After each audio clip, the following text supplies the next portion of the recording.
Jesus Freak here, and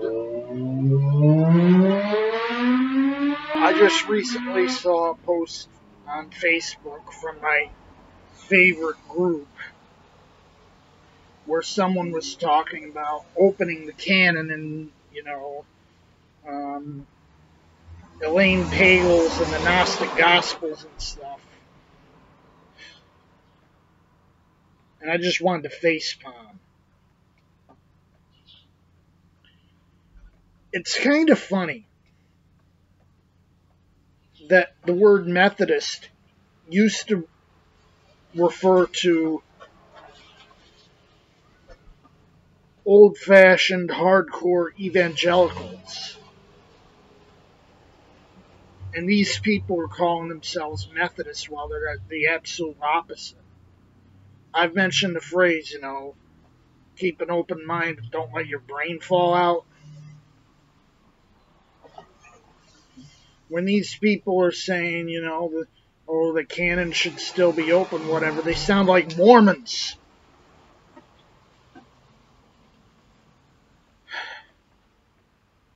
Those books were left out for reasons. It's my understanding that it's not so much that human beings determined what books belonged in the Bible, but that God determined and human beings accepted that determination.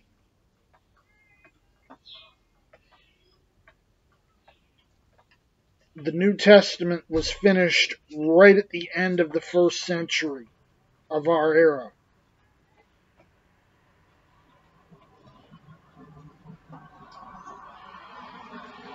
There are points which I use and point to and say, this is where we have our beliefs or whatever.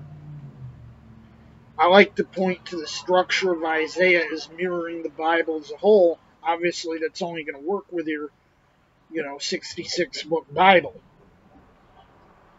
It's divided 39 and 27, just like the Bible.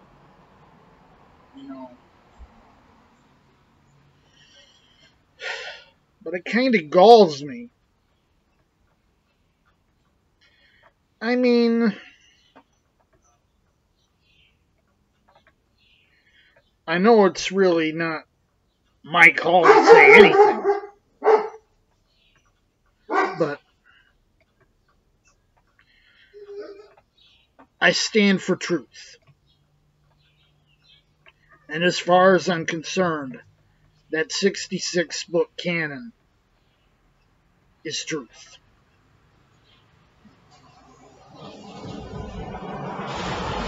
Now,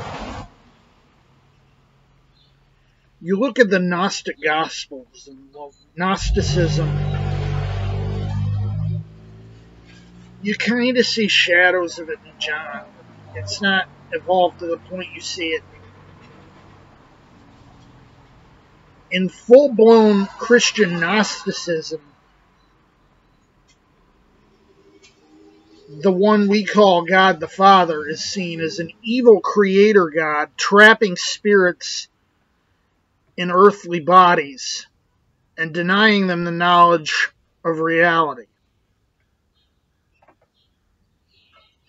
I'm sorry, but that's not how it works.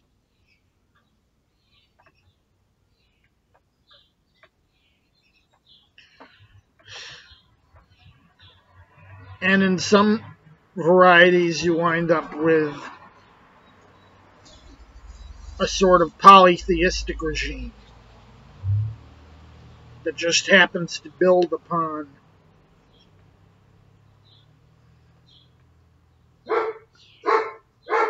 our monotheistic regime.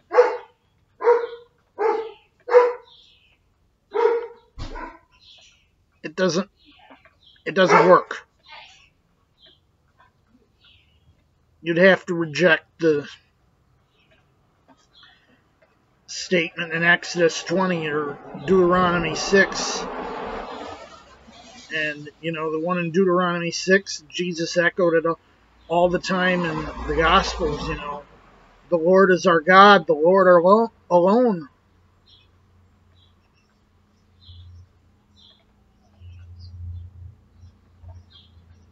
And that's incompatible with the Gnostic understanding of reality.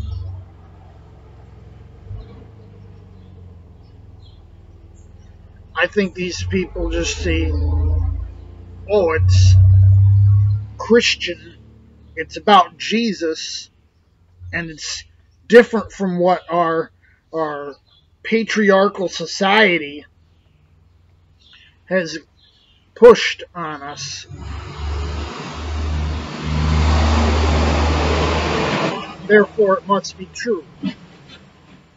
I'm sorry, but reality doesn't work that way.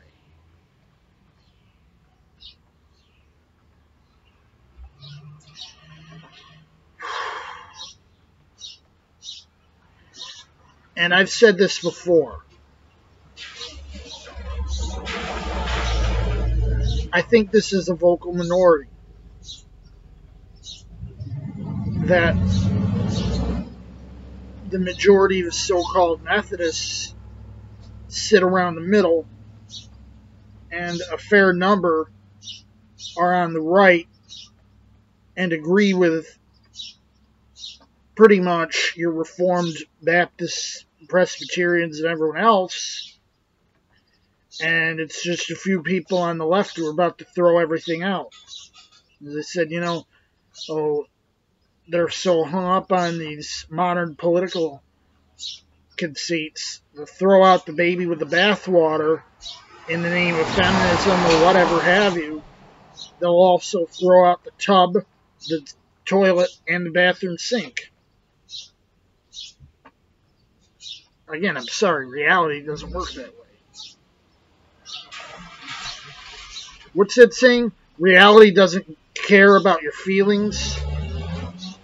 Yeah, something like that.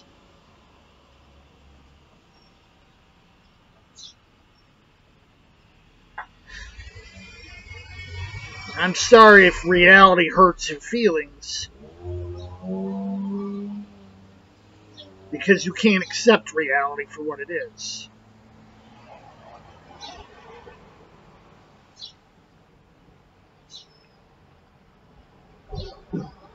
But I'm not ashamed of the gospel as we know it.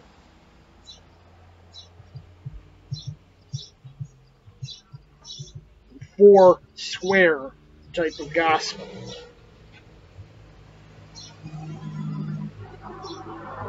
Jesus freak out.